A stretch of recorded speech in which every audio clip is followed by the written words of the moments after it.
Happy Thursday, Facebook friends. Welcome back to another fine fall Thursday on Facebook. I'm Angie Garza, Director of Professional Learning and Educational Services at ROE 47, serving Lee, Ogle, and Whiteside counties. And if you are tuning in to Facebook for the first time, welcome. This is season 2 of our Teacher Talks, and we are doing all things related to education on our Teacher Talks. And in fact, we have this pattern going where we actually have all things that start with the letter T. So last week, if you joined us, we talked with Ben Sonnegrath, who is the technology coach for the LTC. And this week we are talking about truancy. So what's important about student attendance, what supports and services are out there and available. And so we are excited to get these conversations started this morning. And as always, joining me in these fine Thursday conversations, my friend, colleague, and co-host, Ms. Stacy Dingus, our digital teaching and learning specialist. Good morning, Stacy. Happy Thursday. Good morning, Angie. It seems a little odd when you say season 2, but if I think about it, we have been doing this for a long time now. And what a great wealth of information that we're starting to create for our 3 county areas. Today's something I'm interested about because the topic of truancy, as a past teacher, it was something that I was aware of, but I knew someone else was dealing with it. And so I'm interested to have this conversation today and learn a little bit more about the back end of the truancy program and who they are and what they do and how our local families and our communities and our educators can support them. You are right, Miss Stacy. We are going to peel back the curtain on our truancy program, and we have some wonderful people at our office who help support our students and our families with that really important job of being a student and getting a great education.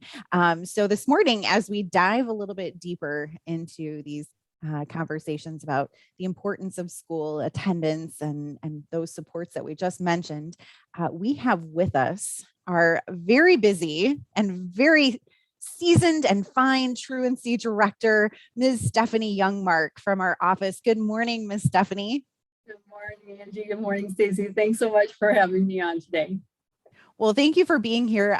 This is every morning, I not many people probably know this about you, but you are at the office at the break of dawn, preparing for your day. And I feel like it's always kind of a race from start to finish every day at the office for you because you're out there and busy and supporting our families. So thanks so much for taking a few moments out of your day today to talk with us. I'm happy to do it. Thank you.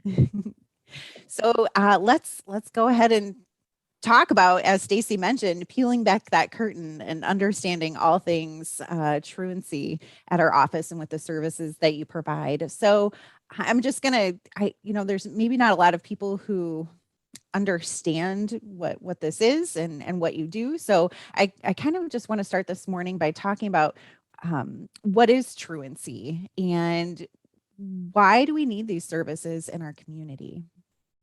So we follow the Illinois School Code. So it is a law that when school is in session, students do need to be there. Truancy is defined as far as a regular student.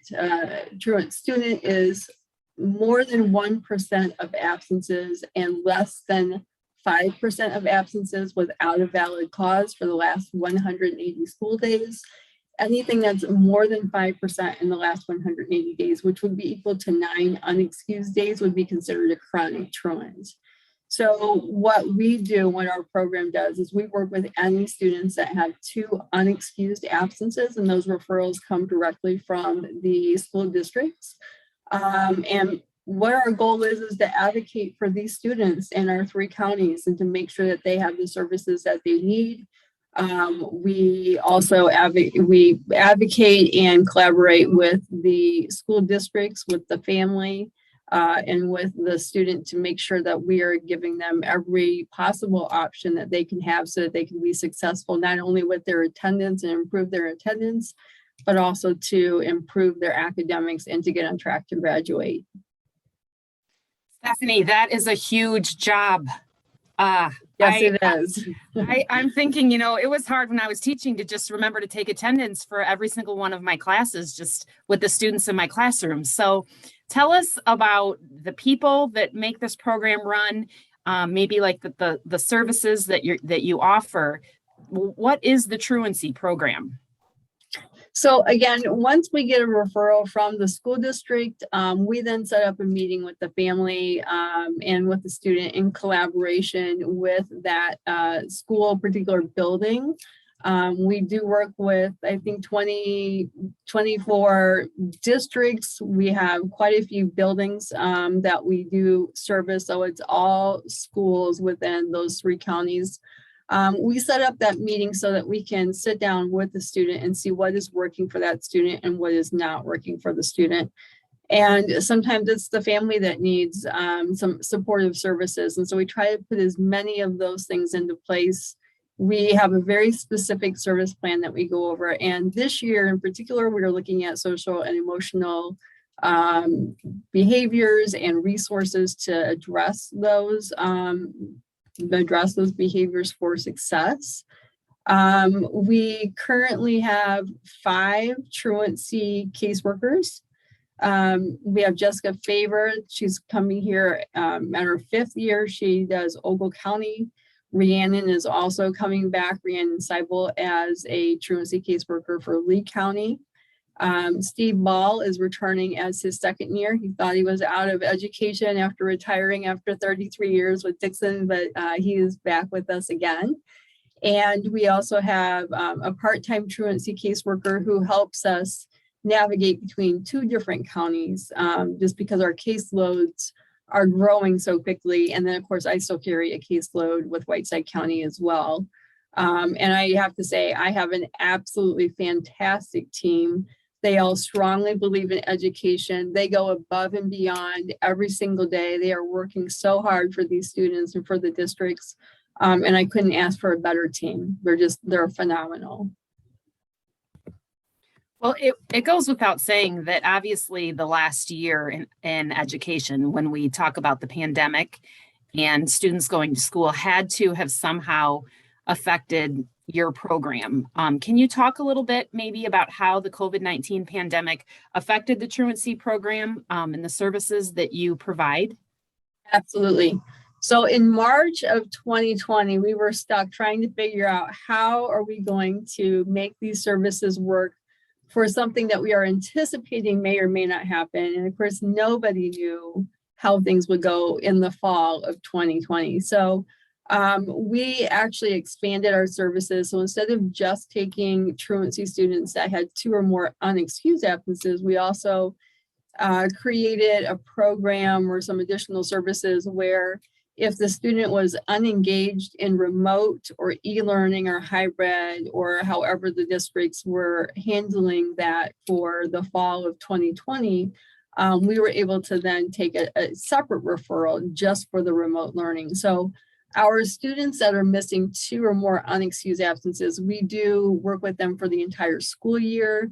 The remote or the e-learning kids is more of a 1 semester basis. We just needed to get them back on track. And I think what we were finding out was, as I am not tech savvy, our parents were struggling with how to help their students when they were at home to maneuver through the programs that they had. And our students also were having a difficult time just understanding what the requirements were, since it was something that not only, we as a program was dealing with, but obviously our families, our students, and the districts as well. So it was something that no one really could predict. One thing I would say is that our numbers just went out the roof. And so by within a few months of school starting, we had already reached the caseload numbers that we would have typically had by the end of the school year. So it's usually kind of a gradual referral process, and we were just overwhelmed with the number of services. But I would also say on a good note, a lot of that was just us reaching out and helping those remote kids or e-learning kids to get back on track again. Safety was an issue for my staff, so I didn't allow them to go into the homes. And so almost daily, you would see us on somebody's front porch, having them bring their Chromebook or their laptop out to us. We're opening it up and we're trying to help them walk through that. And so that was a really successful part of what we were able to do last year. So this year we've continued those services, again, anticipating that we're not going to know quite what's going to happen for this year. So all of those services are still in place. And on top of that, again, we're kind of looking at the social and emotional learning resources because so many of those kids struggled from last year. So Stephanie, you and your team, like many of us, survived just a really unprecedented time in our history, and it's certainly in education. You mentioned the social emotional impact. We know that there is always changing legislation. I think the most recent piece that impacted your program would be the mental health days. You were just awarded another round of funding to continue this excellent work that you and your team do in the 3-county area. So what's next? What's the future of the Truancy program at ROE 47 look like?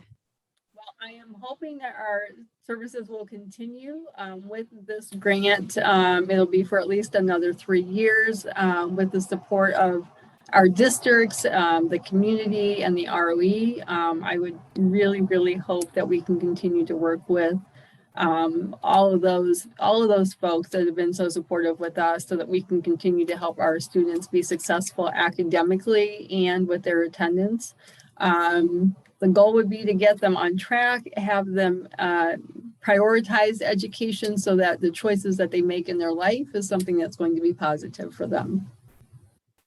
I love that because, Stephanie, so often when we think of truancy, we think of perhaps something where, you didn't go to school, so now you're in trouble. So now we're sending a truancy officer to your doorstep. And really what this program is about is providing those supports and services, still acting in a really prevention-focused way to get kids back into learning, to get back into the classroom, whatever that looks like right now, so that they can be successful in whatever they choose to do with their future beyond the doors of our K-12 institutions. And so the work that you and your team do every single day is so vitally important to the success of our students and to our communities. And so thank you so much for always thinking outside the box and going above and beyond. You have a fabulous team who really care about kids, and we are so happy